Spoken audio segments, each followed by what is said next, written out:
Hi friends, welcome to stunning moms. ಈ ದಿನ ನಾವು ಅಕ್ಷರಾಭ್ಯಾಸ ಹಂತ 3 ಇದನ್ನು ನೋಡೋಣ. ಈ ಹಂತದಲ್ಲಿ ಬರುವಂತಹ ಅಕ್ಷರಗಳು ಪ, ಯ, ಉ, ಡ, ಟ, ಚ. ಫ್ರೆಂಡ್ಸ್, ಹಂತ 1 ಹಂತ 2 ಬೇಕಾದರೆ ನಮ್ಮ ಚಾನಲ್ನ ಡಿಸ್ಕ್ರಿಪ್ಷನ್ ಬಾಕ್ಸಲ್ಲಿರುತ್ತೆ, ಅದರೊಳಗಡೆ ನೋಡ್ಕೋಬಹುದು.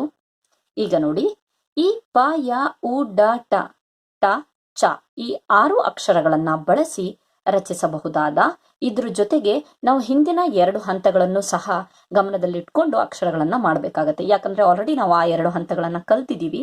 ಹಾಗಾಗ್ಬಿಟ್ಟು ಆ ಅಕ್ಷರಗಳ ಜೊತೆಗೆ ಈ ಅಕ್ಷರಗಳನ್ನ ಸೇರಿಸಿ ರಚಿಸಬಹುದಾದಂತಹ 2, 3, 4 ಅಕ್ಷರದ ಪದಗಳನ್ನ ನೋಡೋಣ. ಇಲ್ಲಿವರೆಗೆ ನಮ್ಮ ಚಾನಲ್ ಅನ್ನ ಸಬ್ಸ್ಕ್ರೈಬ್ ಮಾಡಿಲ್ಲ ಅಂತ ಅಂದ್ರೆ please friends, subscribe to our channel. ಇಲ್ಲಿ ನೋಡಿ, ಮೊದಲನೇ ಪದ ಜ, ಯ, ಜಯ. ಪ, ಟ, ಪಟ. ದ, ಡ, ದಡ. ಉ, ಮ, ಉಮ. ಪ, ದ, ಪದ. ನೆಕ್ಸ್ಟ್ 3 ಅಕ್ಷರದ ಪದಗಳು ನ, ಯ, ನ. ನಯನ.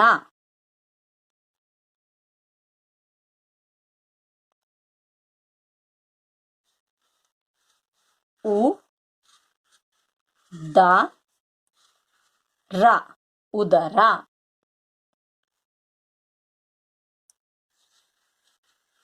ಚ, ಮ, ಚ, ಚಮಚ.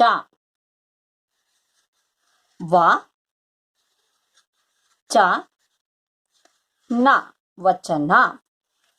ಇದೆಲ್ಲ 3 ಅಕ್ಷರದ ಪದಗಳಾಯ್ತು. ನೆಕ್ಸ್ಟ್ 4 ಅಕ್ಷರದ ಪದಗಳು ಡ, ವ, ಡ, ವ. ಡವ ಡವ. ಅ, ಪ, ಜ, ಯ, ಅಪಜಯ.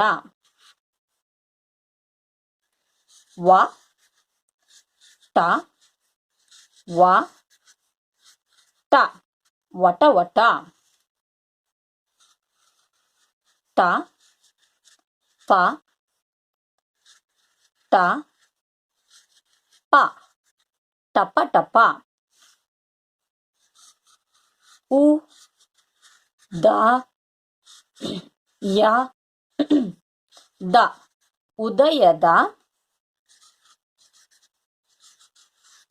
ಸಮಯ. ಸ, ಮ, ಯ, ಉದಯದ ಸಮಯ. ಧನ್ಯವಾದಗಳು ಫ್ರೆಂಡ್ಸ್.